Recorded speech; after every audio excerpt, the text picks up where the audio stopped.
So you've built the relationship with the client, you've got the terms signed, and now it's time to add the vacancy on to Bullhorn. The way that recruitment is going with using more and more AI and automation, there's some really important features that you must include when you add on a vacancy so you can maximise all of the efficiency and the AI and automation features that are currently available. So to add a new vacancy in Bullhorn, we're going to go to Add and select Vacancy. This may well be called Job or Intake on your account. Now, we're going to choose the type of job this is going to be. Now, you may only have one type of job, you may have multiple ones. Now, ideally, what we're going to see when we're opening Bullhorn under different jobs is information that's relevant. So under a temporary job, we've got pay units, e.g. per hour, per day, the rates, the bill rate, and the markup. However, if we were to come to a permanent role, you will see that we don't have that information. Instead, we have the perm fee, the salary, and then the salary high. So that might be 20%. The salary is going to be 80,000 in GBP, and the high would be 100,000. So we should hope that they are different. If you have a temporary or permanent track that's got perm or temp or the wrong information on it, then I would highly recommend tidying up those fields. But in this scenario, let's say we're going to add on a brand new temporary role. So we're going to be coming through here and populating as much of the information as you can. And as with anything, it's important to fill out as much information because it really helps with AI and the data that you need. So we're just going to come through here and say joke maker.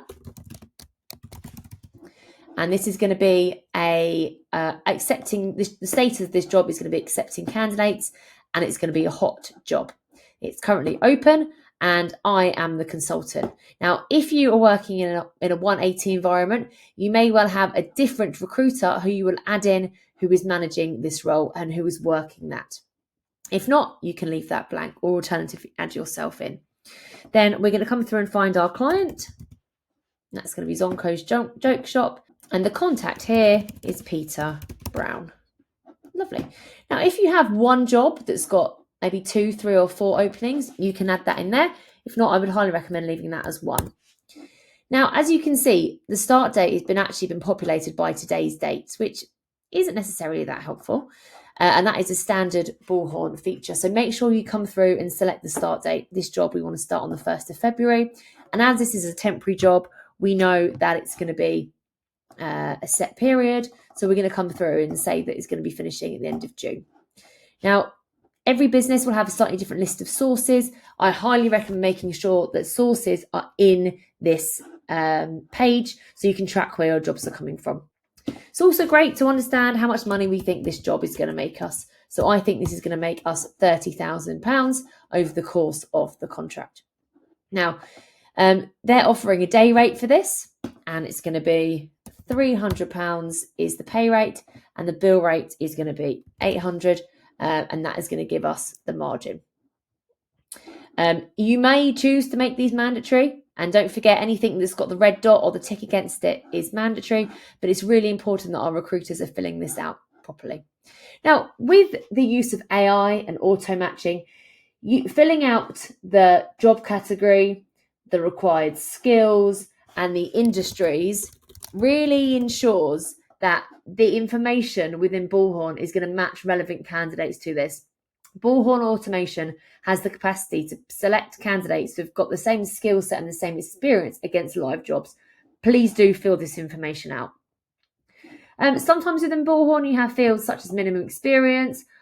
This isn't something that I often see widely used because this is a standard field that was built in, and I don't see it often used. So if there's something like that that isn't used, do go in and remove this from your field mappings. So we're now going to look at the internal description. So we've got one here. Now, what we need to note is that this is an internal description given to us by the client.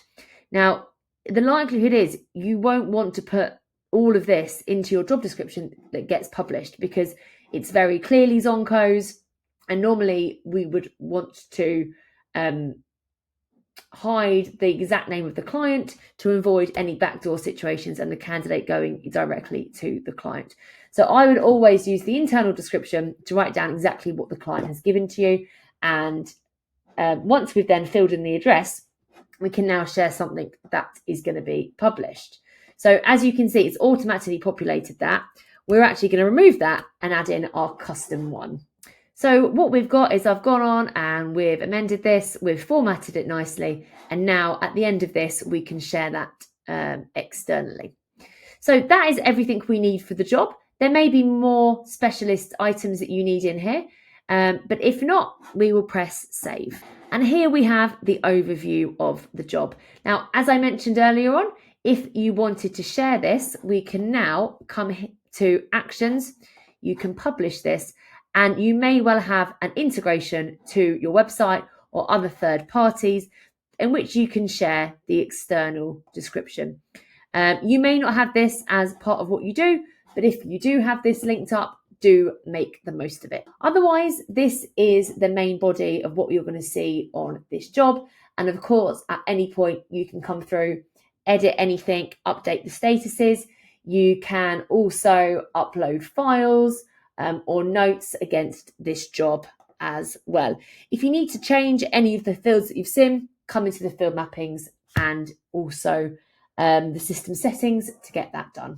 Everybody's Bullhorn will look different. Every recruitment agency is different, and the market that you are in is different. You may need different fields adding to Bullhorn. You may need things taken away. Your system may look very, very different to this, and you may need different vacancy tracks as well.